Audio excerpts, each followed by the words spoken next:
It is 100%. All right, cool. We are live right now. All right. Hey, what's going on, Podcast Nation? It's Jason Harris here with Digital Dealership Solutions. Hey, thanks for joining me on another episode of Coffee with Jason. Today, I have my guest, Mr. Michael Boyd. Michael, thank you so much for taking the time to come jam with me today. I really appreciate it.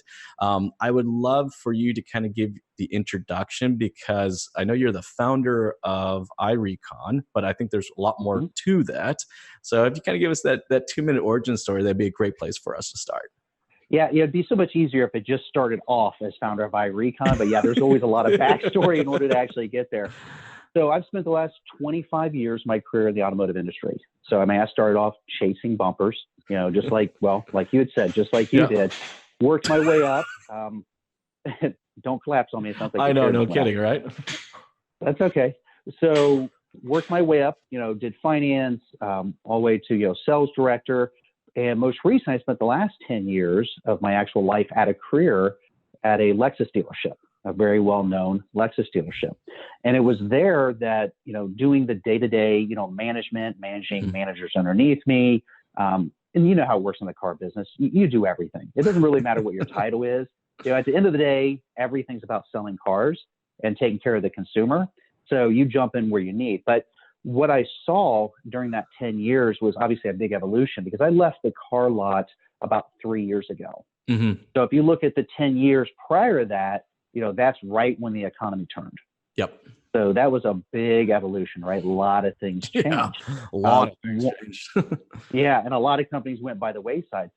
So during that time, obviously it was very pivotal. A small company, Viato, you may have heard of them, had emerged and really just a couple people have, and really took off, really started doing great. And it was really changing how we do our business and how we think about how we should do our business.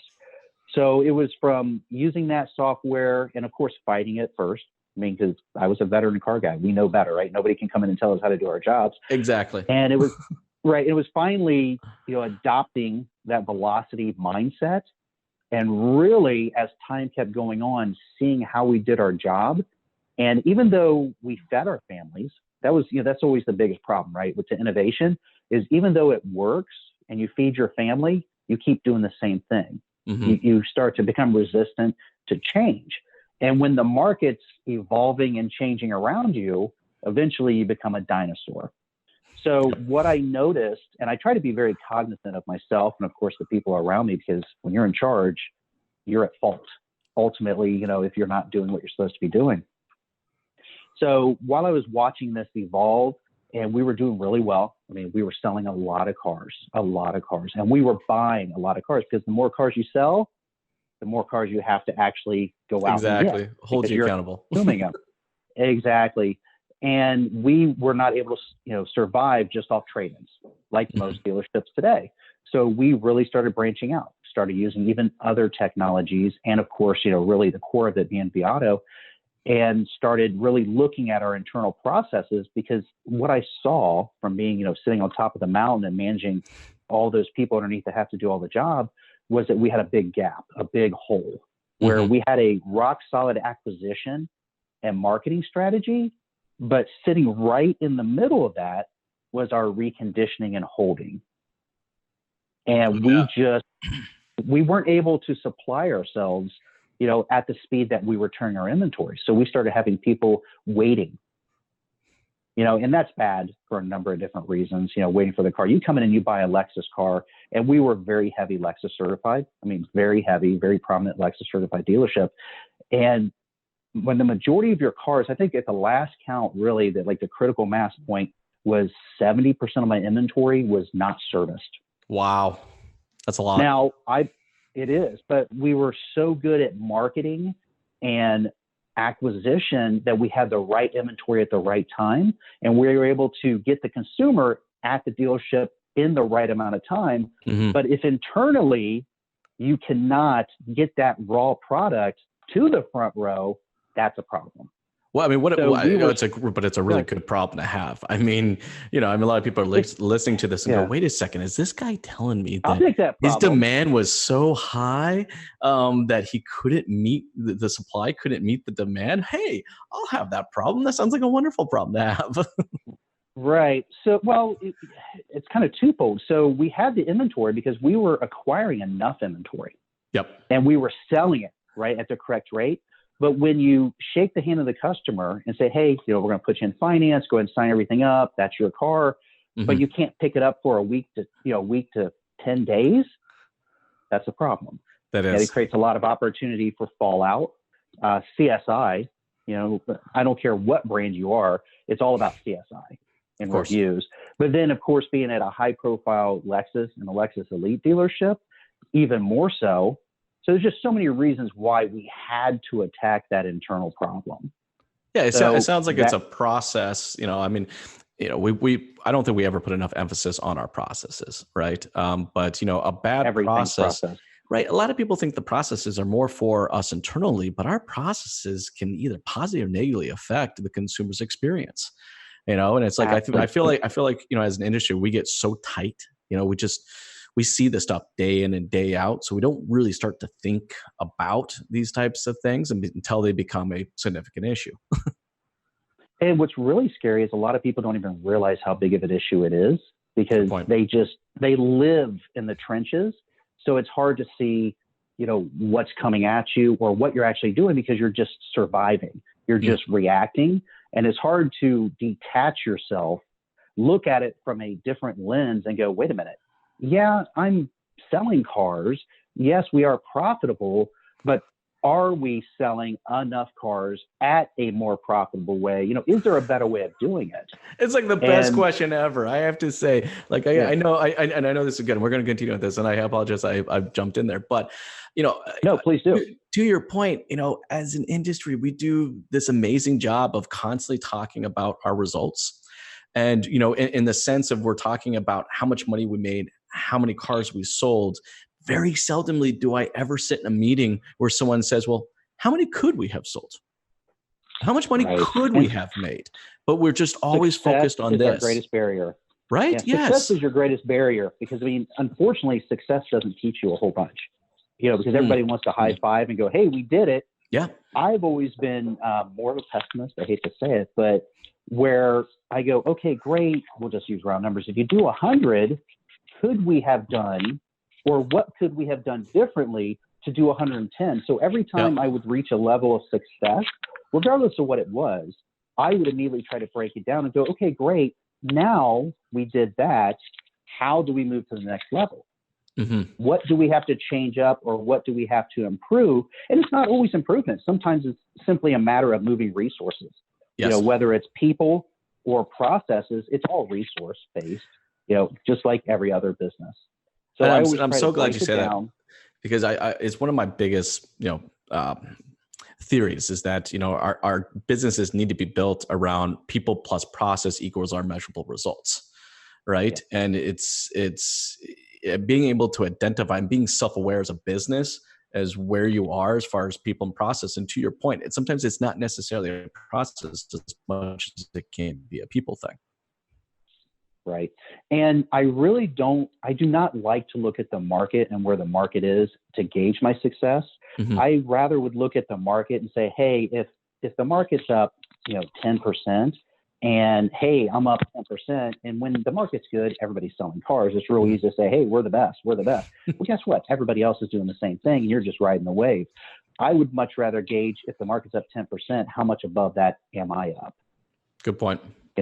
And how can I be, around the corner before everybody else is? Because really that's a good car guy. And that's, who's listening in. A good car guy doesn't get paid to follow the market. They get paid to know what's coming around the corner and be able to be prepared to take advantage of that opportunity. And it's an opportunity, whether it's good or bad, it's still an opportunity. There's fortunes made in the teardown just as well as the breakup and success, right? So if things are trending down, that just means that we have to change our money-making model to be able to take advantage of those opportunities that other people aren't. And that's kind of the mindset that I've always adopted and has played out really well. So I'm actually kind of curious, like, how did that start though? Yeah. Because like, I mean, look, for the most part, a lot of us are very reactive, even though we all have the attention and we all want to be very proactive. But I find that, everybody, like, there had to be some point in your career where you're like, enough with this reactiveness all around me. Something's got to break. When did that happen for you? Actually, very early, very early. So when I first started chasing bumpers, and started selling cars, and as real quick within the first couple of years, right? Your first year, you'd learn 90% of what you'll ever learn in the car business. You spend the rest of your career trying to learn that last 10%. And I would see, all of the guys who I cut my teeth with starting to take managers positions and assistant manager positions just way too fast. Way too fast. I was much more of a, hey, look, I'd rather turn something down until I internally feel comfortable. So that way, when I do step up, I'm ready to go. And when you're looking at it from a different lens of like, hey, look, this is a marathon, not a race, you start trying to be a little bit more strategic in your thought process. And I saw that the biggest stumbling blocks and the biggest problems that people have are ones they create themselves. And that is by adopting one way of doing things and then only doing that. They're just get so tunnel vision. They don't pay attention to what's going on around. They're not constantly looking for avenues to create or, innovate. Now, was that like a mindset change? Was it one day you're like, okay, I'm realizing this? Was there just an overall mindset change? Or I'm curious because I know a lot of people listen to this and I feel like they're trying to figure this out for themselves, right? It's like, I want to get out of being this reactive. I don't want to be reactive anymore. Right. Did you have to kind of create a routine? I mean, were you intentional about it, or was it more of like a eureka kind of a moment? It really wasn't a eureka kind of moment. I wish it was. It would have been a lot easier. I started developing it. Actually, I would say the very first year. I tell my kids the same story over and over. And of course, my son, in business school, will just recite my stories and tell me to stop talking about it. But I started selling cars in winter. Okay. And I had no money. I'm out there and I'm hustling and I'm trying to make things happen. And it was like, why am I doing this? And I'm like, well, you know what? I'd rather put the hard labor in today and really pay attention to figure out a better way than just survive. So I took that long-term mentality. And then I think it just develops over time. If you're self-aware, the biggest thing I tell people when they ask me, hey, what has led to your success and, what will help you in your career, what's helped you the most is self-awareness. You're a product. We're a non-renewable resource. I mean, we're tapping out. At some point, you reach critical mass where you start to downslide. So, youth and vitality, is the currency we spend today. Experience is what we use for the last part of our careers. So I'm like, okay, if I'm going to work hard, I'm going to learn a lot today. I'm going to put the extra effort in to eventually be in the situation where I can self-look in and self-manage and say, why does Mike Boyd do what he does? And that doesn't make sense. Yes, it was successful. Yes, most people would say that's successful, but why can't I manage myself to even a higher level? And it's hard because you have to, you have to be self-critical, very self-critical. Yeah, that's true. That's a good point. I mean, you really do have to be able to look at yourself in the mirror and be really honest with yourself. And I think that's some awesome advice. And for someone out there that really feels like they need to get out of this constant cycle of reactiveness, is spend some time to really be self-aware of who you are as an individual and why that reactiveness comes, and almost kind of just attack it, one chunk at a time. So it's cool. So you went through this process. I mean, applause to you. Did this very early on in your career. That's awesome, right? A lot of people are just now discovering. Kept going. Yeah, and so then it just kind of kept going. So I imagine that level of self-awareness for you continued to grow with you, which probably ultimately led you to what you ended up building, what you ended up doing. A software company. Yeah. So walk me through that. Remember? Yeah. So just real quick to backtrack just for a second. If you remember, getting in the business, 25 years in the business, we didn't have the technology. We didn't have the outlet. We didn't have podcasts. Yeah. We didn't have all these outside resources. So literally your only way to educate was to be self-aware and look around. What is somebody doing? Try to find that person who's successful in a certain area, see what they're doing. You may not agree. I mean, I've actually apprenticed. I've always been big in my career on the apprentice model because you can learn a lot from somebody else's failures and success. And looking at a person and saying, hey, I'm going to use you for as long as I can. I'm going to be under you. I may not agree with everything you do, but I'm going to pick and take out the pieces I want, incorporate it into who I want to be when I move up. And then when I've got all I can get from you, that's the time to actually move on. And that's how I did it. It was just very structured, as in, this is the plan. I'll be an apprentice. I'll be your lackey, so to speak, your assistant manager. And then when you cannot teach me anymore, love you, but I have to move on. So now flash forward a little bit. So I'm at the Lexus dealership, and, I went from being a anti-technology guy, because 25 years in the car business, technology is scary, and I didn't really, understand a lot of it. But now all of a sudden we're using more and more technology. The market's spinning faster and faster, and it's just impossible to stay up to speed, let alone seeing what's coming around the corner without the use of technology.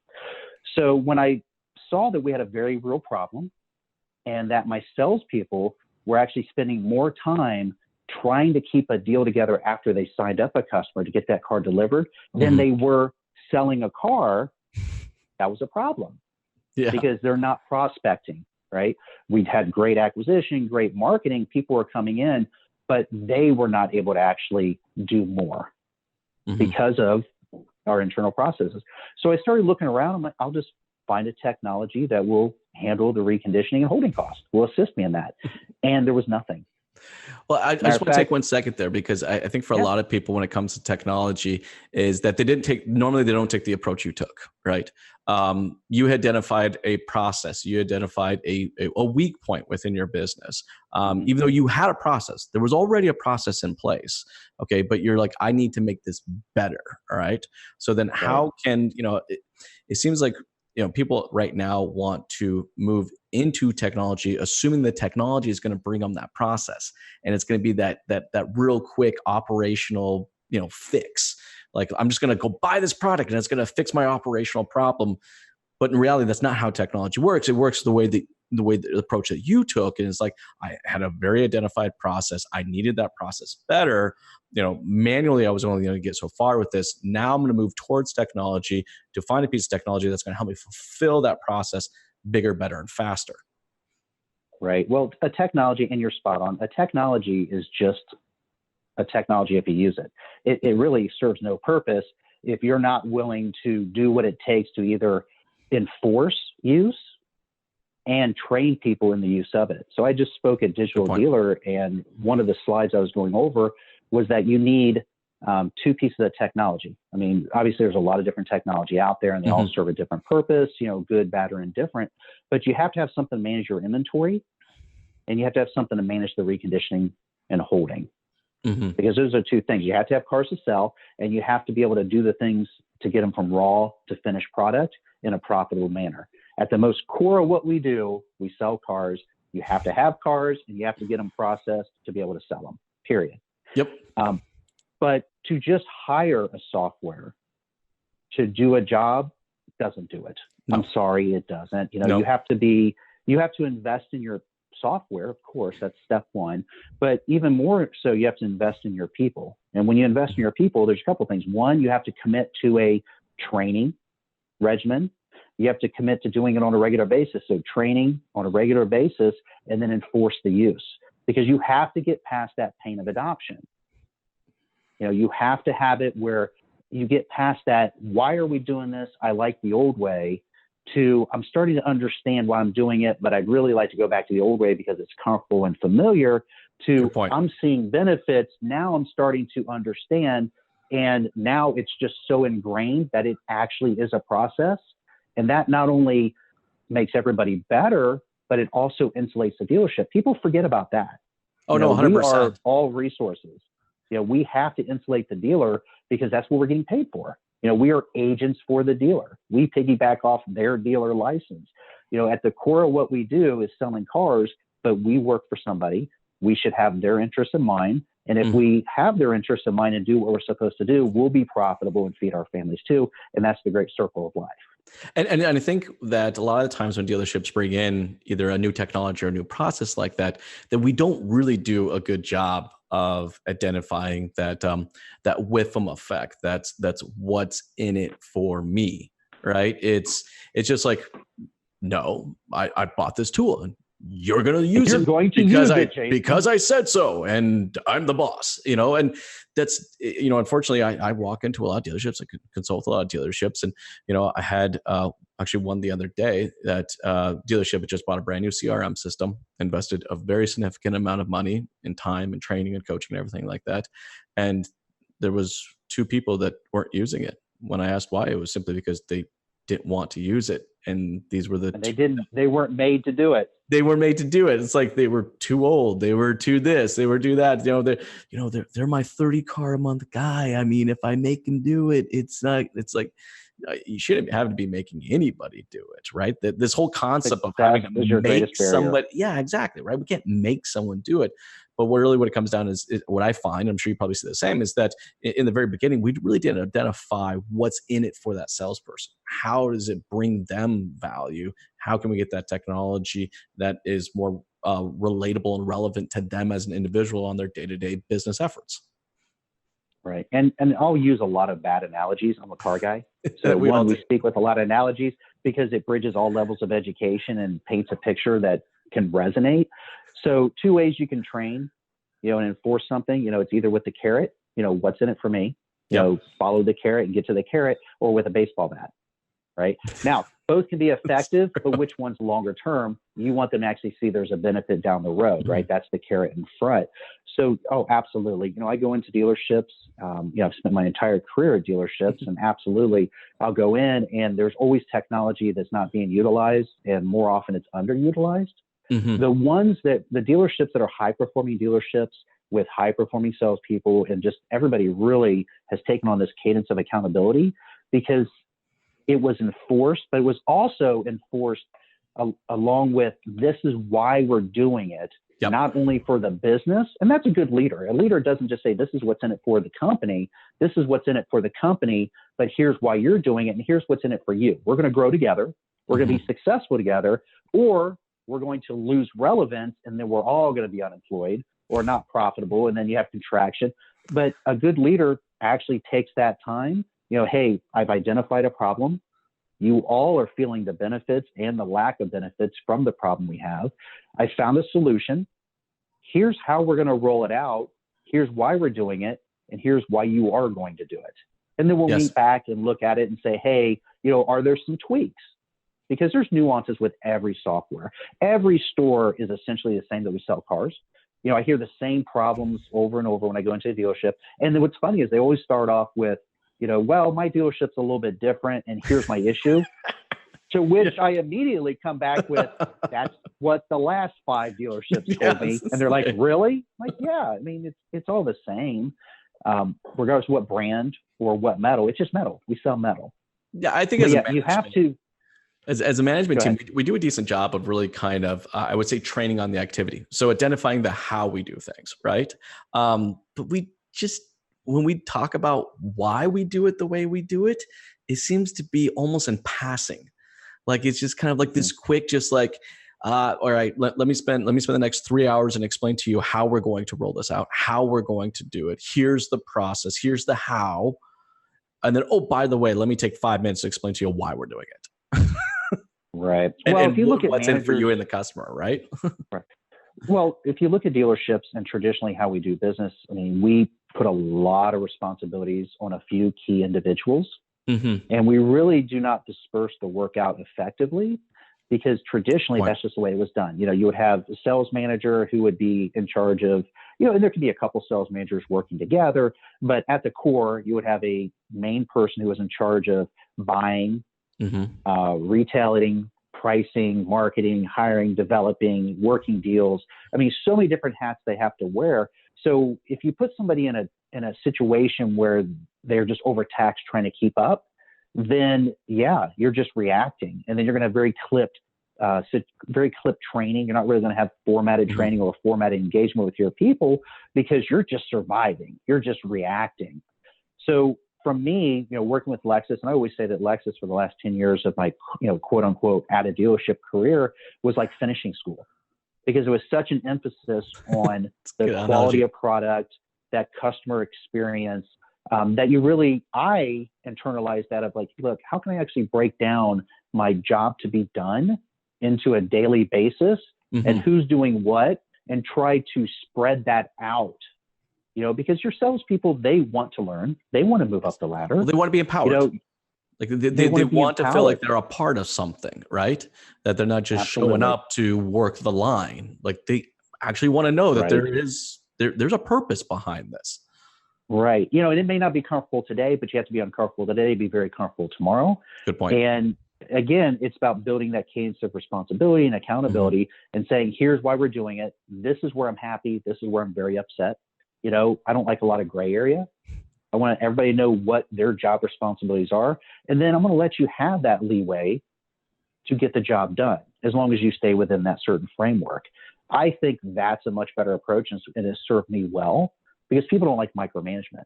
And really, if you're really having to micromanage, then either you have the wrong person, or internalize, maybe you don't have the right training. Yeah, I think the job to be done. Yeah, and I've heard this a couple of times where it's like, train to 60%, but let the employee kind of discover the remaining 40%, right? Well, challenge them to discover it themselves, right? Absolutely. So I'm listening to this, and I think we're really onto something here. So, I think there's a lot of people that'll be watching this or listening to this, and they're shaking their heads, and they may actually be right now in this situation where, either they brought in a new process or a new technology, and they're really kind of struggling to get their team, wrapped around it to embrace it. And we've talked about a couple really kind of good ideas and best practices, but I'm just curious, like, because you do this a lot. I mean, it's very important for your guys' product that there is overall buy-in in multiple departments, multiple levels, right? It's not a singular department process, right? So what would you say kind of best practices, if you gave the first 1, 2, 3 steps for a dealership out there that's bringing in that new process, that new technology? How would you kind of recommend them to start that process? Yeah, so our product, obviously, iRecon, we were purchased by Viato in November of last year. Congratulations. In the reconditioning, well, thank you very much. The reconditioning process, like you said, involves a lot of people. What's very unique about the reconditioning process is it involves every single person at the dealership. Yes. There isn't just one segment. There are segments of people who have more to do on a daily basis, but what we do in reconditioning affects sales, affects your marketing, your acquisition, internal stress, external stress. It affects the consumer. So, very, very big circle. So when I talk to a dealership and we sign up a dealership, because obviously we're doing very well, Viato's, the best product, right? And that's actually, I built my company to be sold to Viato because of the way they do business and their performance manager model, because of what we were just talking about, enforcing use and training people to use it. Who knows better than the performance managers who work with your dealerships every day? Yep. Nobody. So it just makes sense to complete that circle of acquisition, reconditioning, and merchandising. But I get asked a lot, what are the key things I can do to help with the success and usability of a product? The first thing you have to do is, of course, identify your problem. And anybody can say, I want to get cars to the front row faster, because at the core of what we do, that's what we do. Exactly. Right? But you actually have to look at your internal processes, identify who does what, when and where, right, wrong, or different. You're not looking at them at this point of saying, hey, I think they can do better. It's what do they do and when do they do it? Start patterning that, right? Because we need that information anyways into the software. Then you start looking at your people, what their job responsibilities are. So who does what, and then what are they to do? And then actually committing to enforcing it. So really kind of that phase of adoption. Like really kind of map it out. Really kind of map out the people requirements that are going to need to kind of get this process. Yeah, absolutely. Right? The resources. I recommend people, like, I love having a space in the dealership. I call it the war room, which is just an enclosed space with no phone. And is just a space where you have to go in there, and it's literally strategically, all right, it's people and process. How we know what the goal and objective is. All right. The goal and objective is we got to get these cars reconditioned faster. We got to get them to the customers faster. All right. We know it's going to be people, process, and possibly a combination, all right, that's going to get us there and truly kind of map this out. I find that as an industry, we get to the point where we talk about it, but then documenting is where we seem to kind of fall off. So would you recommend them really kind of whiteboarding the whole thing out? You are spot on. So another question I get quite frequently, and I speak at all the conventions and work with dealers, and people ask me, hey, okay, yes, I understand, I need a technology, but other than a technology, or even with a technology, what is the most important thing that can make the biggest difference right away? And you're spot on. It's having regular weekly meetings.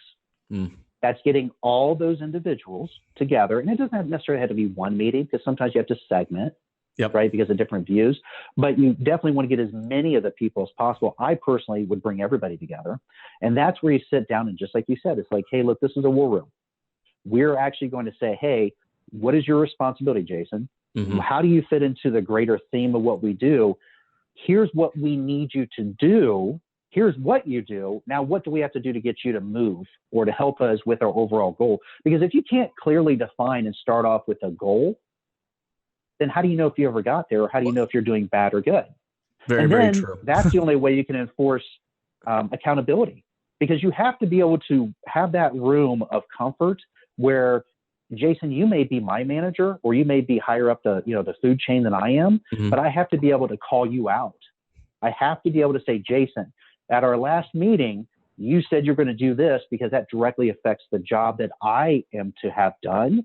I could not fulfill my mission because you didn't do this. Now, was it you didn't want to? Was it you were unable, or you just didn't do it? But why did it not get done? Or maybe you weren't empowered to do so. I see that happen a lot. Right? Yeah. Absolutely. But see, that's where you call that out. And that's really that you create a culture of inclusivity, I think is the correct word. That's where everybody feels so comfortable that, hey, look, at the end of the day, we sell cars. That's it. We sell cars. But I need you to do what you do so I can do what I can do, so other people can do what they do. And if somebody breaks down in that chain, or they do not understand what the deliverable was, you'll never get better.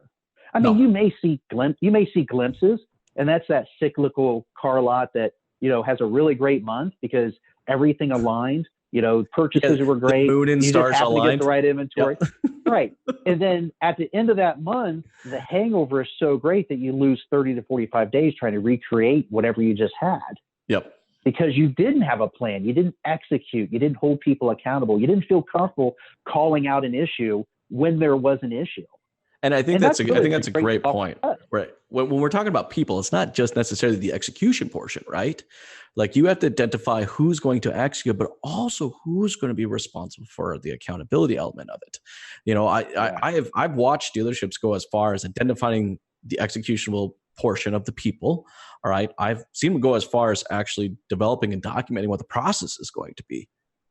But then, because we didn't put anybody accountable for the measurable efforts that these people plus processes were going to create, it just, to your point, they'll rise real quick, and it's just like, life couldn't be any better. And then it just drops down. That accountability is so hard to hold it all together.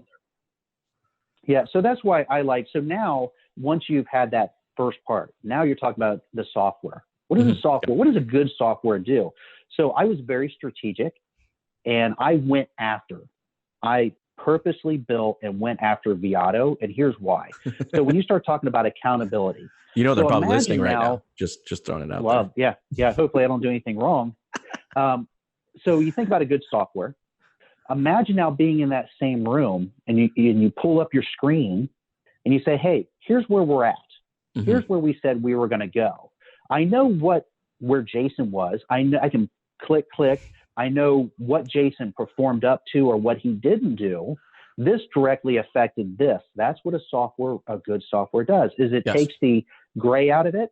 It takes the he said, she said, and it's just data points, and data doesn't lie. It can be garbage in, garbage out, but if everybody knows that it's affecting them, that's really, so if Jason knows that if Jason doesn't do his job, it's going to make Mike look bad. Mike knows that if Jason doesn't do his job, it's going to make Mike look bad. Everybody starts cross-managing. Everybody starts really paying attention. I like that. And at the end of the day, you're going to do what you have to do. Now, add in the extra element. We're car guys. We have a lot to do. The best laid, what is it? I think Mike Tyson said this, and I'm going to use a lot of bad analogies. Tell me if I'm wrong. But Mike Tyson said, everybody has a plan until they get hit in the mouth. Well, that's a good at point. The car lot, at the car lot, you can say, hey, we're going to do this, and here's why we're going to do it. But in the heat of battle, you're selling cars. You're doing a lot of different things. You have to be very reactive, and that's fine. I mean, because we want to sell cars. At the core of what we do, it's everything we do is about selling cars. But the performance manager model was very pivotal in my career, where at first I fought it. I did. I was like, I do not need somebody who's a subject matter expert. I don't care what they've done. They're not sitting at my dealership. They're not doing what I do. I don't need that person coming in every week to 2 weeks or calling, in, and we have to sit down. I'm super busy and do an online meeting to have this person tear me apart and make me look bad in front of, the other people. I don't want to do it. I'm looking forward to it. But what I saw was that we were very lucky, and I was lucky too, that, the owner had said, you're doing it. We are doing it. Here's why. But at the end of the day, even if you don't agree, we're doing it.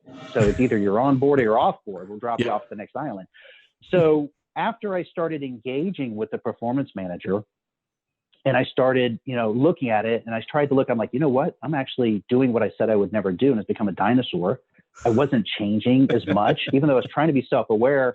And then I started learning new things. And then that performance manager who works with dealers all across the United States was like, hey, I'm seeing a lot of success from dealers doing it this way.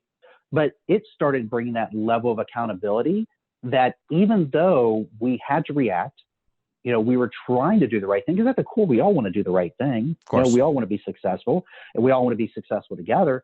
But you get caught up in your own success or what's happening at the moment. Having that piece where, one, I had a lifeline 24 hours a day, that if I get in a weird situation or I have a problem, I have a phone a friend. Because remember, at the car lot, there's not a lot of avenues for education, not as much as you would think, because you're in the heat of battle 24/7, right? When you show up, it starts. So now I have a lifeline. I also know that Dad's checking my bedroom to make sure it's clean. I know this performance manager is going to be having a meeting at Saturday morning. And if I didn't do what I was supposed to do, and I didn't make sure the other people underneath me weren't doing what they're supposed to do, the dad is going to show it. And I'm going to look bad in front of all my peers and everyone else. And I'm like, I'm going to start doing it. And then I started seeing that success. Yes. I started seeing, I started getting better at my own craft. And that really stimulated me, to come up with iRecon, because I'm like, wait a minute here. I'm getting so much better at all these different pieces, but nothing's addressing the internals. Well, you were embracing the data. I mean, you got to a place where I find that they're personal. Oh, no, that's the point, right? Like, I mean, data doesn't have emotions. It's not going to call you out because it doesn't like the clothes you're wearing or, the cologne you have on. Like, it isn't. There's no he said, she said. Like, there is nothing there. It is just simply the data. But then when you combine that data with a personal trainer, someone that is vested in you doing better, subject matter expert, exactly. That's when things really kind of take off. I mean, look, at the end of the day, I'm going to the gym. I want to lose 30 pounds, but I'm kind of questioning that if the fact that I'm just going, so at least I've created the routine, right? And I'm going, but is the activities that I'm currently doing, is it going to match to the data points that are actually going to help me do this? Am I going to need to get a subject matter? And I'm looking into it right now about getting a personal trainer, all right, that will be able to support me in taking those data points and continue to push my efforts moving forward. So that's pretty cool that you were self-aware enough to realize that this was, this is what you needed, because I think it's pretty difficult for a lot of us to actually admit that we need to embrace this. Now, to be fair, when we first installed, I love to tell this story because actually my performance manager is a good friend of mine now. But when we first installed, I remember standing at a physical, one of the first physical meetings, when they installed at the dealership, actually all the dealerships. I remember standing in a room yelling. We were yelling at each other. And I mean, we started off like so bad, but what was funny is the performance manager actually was like, you know what, this guy knows what he's doing, but he's just not seeing what's coming around the corner or seeing tomorrow because he's so caught up in today. Yeah. So it really, and that's where, again, I'm a huge fan of it. I mean, I'm a big enough fan that, one, it made a big enough impact that I started thinking past my own nose, even more so than I did, that I started a software company while, running everything at the lot and doing all those things. Because I know at the end of the day, at the dealership, we need to have that third person 100% that's detached enough, but attached enough that they have a vested interest, but they can also call BS when they see BS, and they feel comfortable because they become part of the team. Yep, because literally that's what happens. They become part of the team. You forget that they're a third party, and it's just like, you know what? This is a person who knows what they're talking about. I trust, I understand, they know what they're saying, and great, call me out, help me get better. And that's a huge change. It is. And that's where it just keeps getting better and better. Well, it creates a snowball effect, right? I mean, it's just once you kind of get into it and you get a taste for that success and you really embrace that data and you embrace those processes, it becomes infectious, really. So, I mean, and the people around you see it. They want to be a part of that. They see the level of happiness and success that you have. Like it's pretty cool when I've seen that happen a couple of times at dealerships where it's just like, it happened to us, bro, Oh, it happened with you guys. Well, we were doing great. And that's, I think, remember earlier I said, your own success can be your greatest barrier. Absolutely believe it. Every time I do something well, I try to break it and try to figure out, hey, is there a better way? If you stop looking for a better way, that's when the trouble really starts. That's true. At the dealership, we were selling a lot of cars. That puts pressure on a lot of different things. Selling cars and buying cars immediately puts pressure internally, and then that creates cracks. And you start looking for those cracks. And I remember looking at like my turn rate, and my turn rate of turning my inventory, just to make sure everybody understands. I'm sure everybody on the call does, but turning your inventory obviously can be very profitable, but it's doing it properly. So I think I got up to around 20 turns. That was what I was just going through so fast. So what I started internalizing was, that's bad. And when I would say that, people are like, are you crazy? I'm like, no, because here's look at the data. The data is saying you're turning your inventory 20 times. It's saying go buy more inventory. Good point. Is there an opportunity, right? Is there an opportunity to raise your prices? So profitability can be made in a lot of different ways, right? And money can be lost in a lot of different ways. So every time I would hit a certain benchmark of success, I would say, okay, great. Let's not get comfortable there. If I'm turning my inventory 20 times, let's buy 15 to 20 more cars and let's see what happens. Well, that immediately stress tests your internal system. And you're like, you know what? I actually need a second or third detail company, because bringing in those extra cars doesn't really do anything if I can't get them to the front row fast enough. True. Then once we, so immediately that is when I pushed more cars into inventory, my turn went down a little bit. Okay. Or I raised prices, the turn went down a little bit. Then I got everything wired straight at the lot, got that process installed and instilled and trained. And then I would see my turn rate start to creep back up. Now we're selling more cars, we're making more money. That turn rate starts creeping back up. And then I go, wait a minute here. What can I do now? Buy more cars, bring it back down. Price. And then you really start, that's really when you're in growth mode and your people and your processes are working together and everybody understands what the mission is. Because just like you said, success, becomes a snowball, just like failure. So once people start saying, wait a minute, why are you doing this? Now I understand. Now I got it. And since I was always big on making sure that everybody knew what their job responsibilities were and that they knew exactly where Mike Boyd was happy and unhappy, there was really no gray area. I'm yelling at this point. I'm happy at this point. They just did their job. And then they started holding other people accountable. I mean, it would not be uncommon for one of the salespeople to come in, shut my door, and take me to task. Why did you do this? That did not make sense. Well, and I would listen, and I hate to say it, but actually I don't hate to say it, but there'd be quite a few times where I'm like, you're right. I forgot, or I went back to my old ways, and I would adjust. And but you had to create a culture. You had to create a culture where that was comfortable. I mean, that's not. Oh, you have. Come on, we know it. We've been in a lot of dealerships. I would not say that's pretty typical, but that's because you embrace that. I mean, you wanted to learn from much people as much as possible, right? Yes. High performing dealerships have a lot more of that, where you see people really understanding what the job to be done is, and they feel comfortable. Not that you're my buddy. See, that's the thing. I never like that. The more comfortable you get with somebody, whether it's a vendor, the person doing the job, or your coworkers, it's, hey, look, when we're at work, I'm not your buddy. When we have downtime, we're absolutely going to tell bad stories. We're going to talk about how great we used to be. We're going to do all those things car people do, and that's fine because you have to have entertainment. You have to have stress relievers, but not during the game. Yeah, right? 100%. So I mean, a lot of people think culture is like the hanging out with people and, taking them bowling and drinking beer. That's not culture at all. Those are some cool things and you may want to do those. You may not necessary, but that's not what the culture is. And when we do define that culture, that ultimate team direction that everyone should be heading towards is that culture kind of surrounds our people and processes and kind of holds everything tightly together. I'm sure you've seen this happen a few times. I've only seen it a few times, like literally only a few times. Absolutely.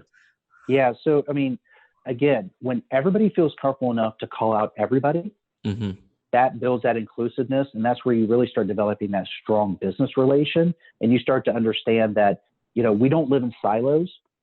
We can't live in silos if we want to get better. We have to live in the same house, but we have different job responsibilities. And at the end of the day, Jason, you got to do your job. I don't care how good we are, how friends we are. I don't care anything. You have to do your job, or I'm going to find somebody who does it, because I always looked at it that every cubicle or seat at the dealership had a rent factor. And I would use these terms. Yes. And I would highly recommend a dealership to do that, to actually break down, what does that person have to do to not only be successful, but to be worthwhile for the dealership? Heck, we could do an entire podcast just on that. I mean, literally there's so much to go into there, right? Yeah. But the biggest issue we had to deal with, No, that's what I say. Go ahead and finish. Okay. The biggest problem I see at a dealership when we first go in is when I say, hey, who does what, when, and where, and why do you use them, is rarely, well, I wouldn't say rarely, but a lot of times they're using the same person to do the same job over and over, not because they're the best, but because they either haven't put enough effort in to find better, or because they're so comfortable with that person, they forget about the problems that person creates. That's when you've went past that, job to be done, and it's my buddy. And I don't want to work with my buddy. I want to work with somebody who's pushing me and making me money, and then I'm going to make them money. And everybody ultimately wins at the end of the day when you can get to that space. Absolutely. Mike, I can't thank you enough to taking it with us today. I'm very positive there's going to be a part 2 to this podcast, because we touched on some subjects that I would love to deep dive even more into, but really at the end of the day, to sum this up for everybody who's listening, watching, it's that people in that process, we have to be intentional in mapping out both. Okay. And don't believe technology is a quick fix or that diet pill. It's not going to fix your operational problems. It will assist in making your operations better. But once you've identified what the people and the process map are going to look like, we also talked a little bit about, once we really kind of define our company's why we actually do it the way we do it, we can surround that around our people and process. And that's what kind of that sticky glue that kind of holds it all together. Mike, for people out there that are listening right now or watching and would love to learn more about what you're doing, I think you're doing some really cool stuff. What is the best way to connect with you and learn more about what iRecon can do for dealerships? So you can, of course, visit vAuto, because we are a vAuto company. We're not just a subsidiary or an affiliate. We are a vAuto company. And I'm very happy to say the majority of the dealers use our software, so you can reach out to your performance manager for questions to set up a demo, or just visit vAuto.com and you can inquire about it. But definitely get hold of your reconditioning and holding costs, because the market's changing fast. And if you cannot control the speed to get cars to the front row and do it profitably, you're in for a world of hurt.